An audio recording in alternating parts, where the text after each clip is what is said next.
Hey, I'm back. In this video, we're going to talk about the heart in relationship to nutritional deficiencies.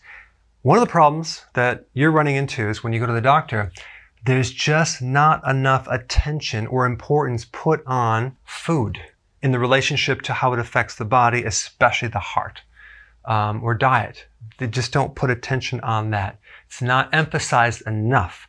But the heart is one of the main muscles of the body that responds to nutrition more than anything else very quickly, okay?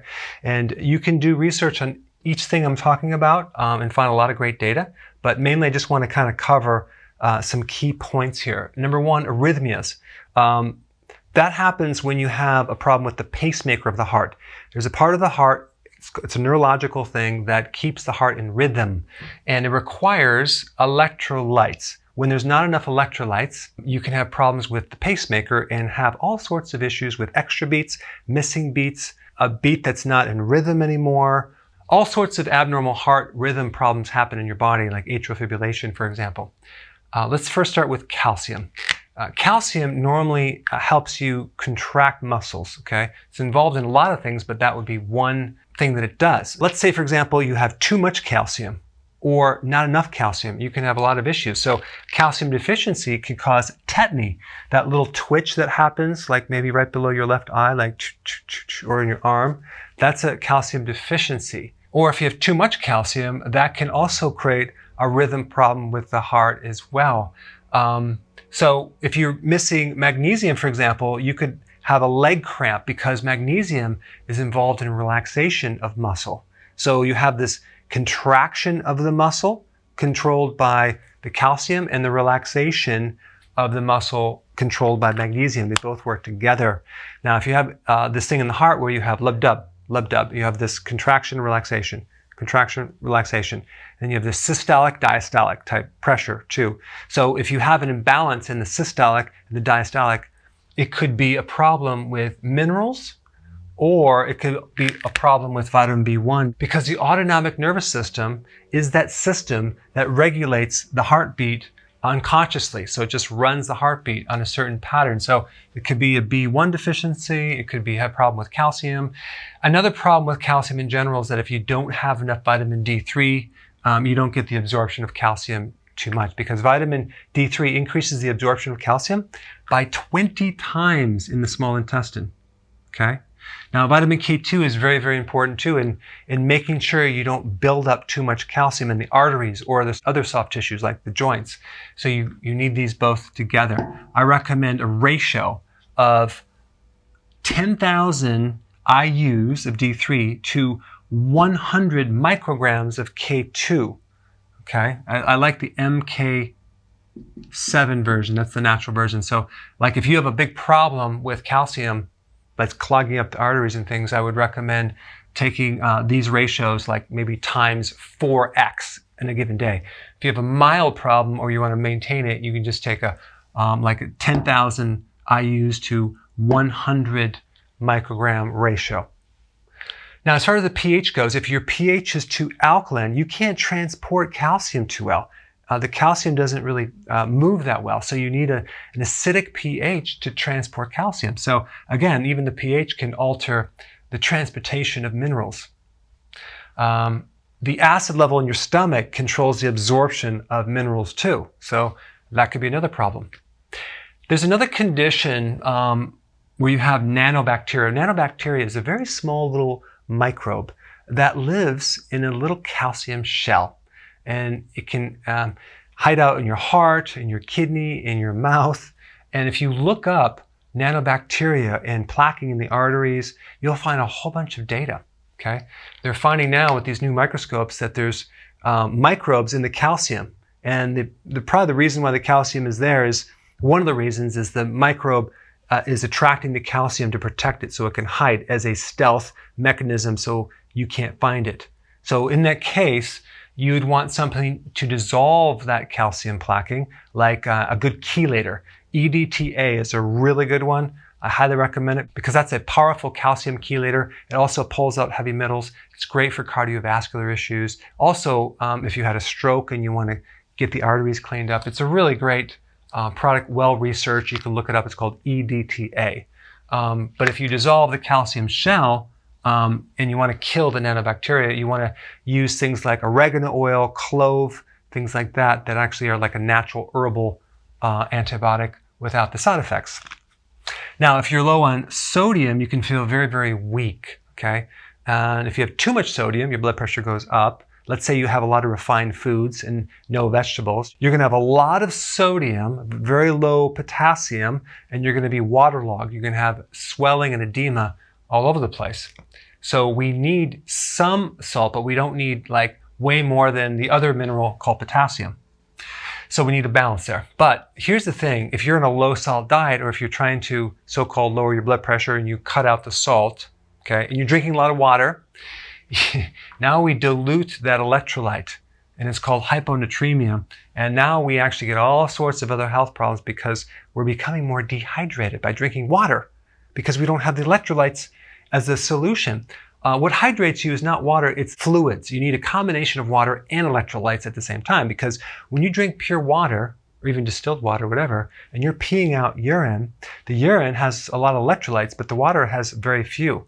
So you create this imbalance if you drink too much water and you don't have enough sodium. Just a point to research.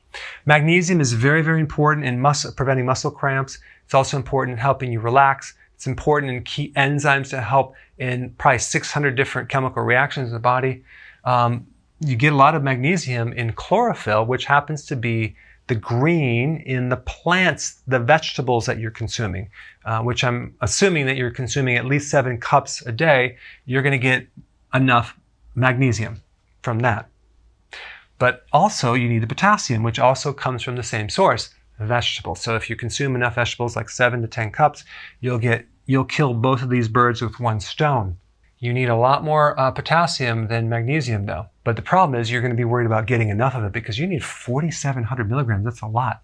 You need it for the electrical conductivity of the nervous system and the muscle. So if you're deficient in this, you can definitely have rhythm problems in the heart, atrial fibrillation, and all sorts of things. But most of the potassium is stored inside the cell, not outside the cell. So when you get your blood tested and it shows normal, that doesn't mean anything because they're not actually testing intracellular potassium. That's a special test. The point I'm making is just to bring your awareness up of all the different factors. So you're not like worried about it, but you're just eating healthy.